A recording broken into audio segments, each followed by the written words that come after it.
ಚಳ್ಳಕೆರೆ ತಾಲೂಕಿನ ನಗರಂಗೆರೆ ಗ್ರಾಮ ಪಂಚಾಯಿತಿ ವ್ಯಾಪ್ತಿಯ ಹಳ್ಳಿಗಳಲ್ಲಿ ರೈತರ ಬೆಳೆಗಳನ್ನು ಹಾಳು ಮಾಡುತ್ತಾ ಸಾರ್ವಜನಿಕರಿಗೆ ತೀವ್ರ ಉಪಟಳ ನೀಡುತ್ತಿದ್ದ ಒಟ್ಟು 25 ಕೋತಿಗಳನ್ನು ಸೆರೆ ಹಿಡಿದು ಸುರಕ್ಷಿತವಾಗಿ ಅರಣ್ಯ ಪ್ರದೇಶಕ್ಕೆ ಬಿಡಲು ಕ್ರಮ ತೆಗೆದುಕೊಳ್ಳಲಾಗಿದೆ ಎಂದು ಪಂಚಾಯಿತಿ ಅಭಿವೃದ್ಧಿ ಅಧಿಕಾರಿ ಎಂ ರಾಮಚಂದ್ರಪ್ಪ ಹೇಳಿದ್ದಾರೆ. ನಗರಂಗೆರೆ ಗ್ರಾಮದಲ್ಲಿ ಸುಮಾರು ಕೋತಿಗಳ ಸೆರೆ ಹಿಡಿಯುವ ಕಾರ್ಯಾಚರಣೆಯ ವೇಳೆ ಪಿಡಿಒ ಮಾತನಾಡಿದ್ದಾರೆ.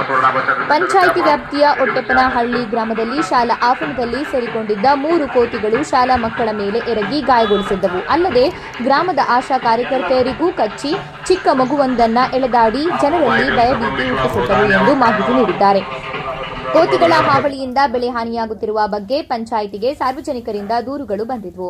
ಕೂಡಲೇ ತಾಲೂಕು ಪಂಚಾಯಿತಿ ಅನುಮತಿ ಪಡೆದು ನಾಗಮಂಗಲ ತಾಲೂಕಿನಿಂದ ಕೋತಿ ಸೆರೆ ಹಿಡಿಯುವ ಪರಿಣಿತರನ್ನ ಕರೆಯಿಸಿ ಕಾರ್ಯಾಚರಣೆ ನಡೆಸಲಾಗಿದೆ. ಇನ್ನು 3 ದಿನಗಳ ಕಾಲ ಕಾರ್ಯಾಚರಣೆಯಲ್ಲಿ ಇದುವರೆಗೆ ಸುಮಾರು 25 ಕೋತಿಗಳನ್ನು ಸೆರೆ ಹಿಡಿದು ಅರಣ್ಯ ಪ್ರದೇಶಕ್ಕೆ ಬಿಡಲಾಗಿದೆ.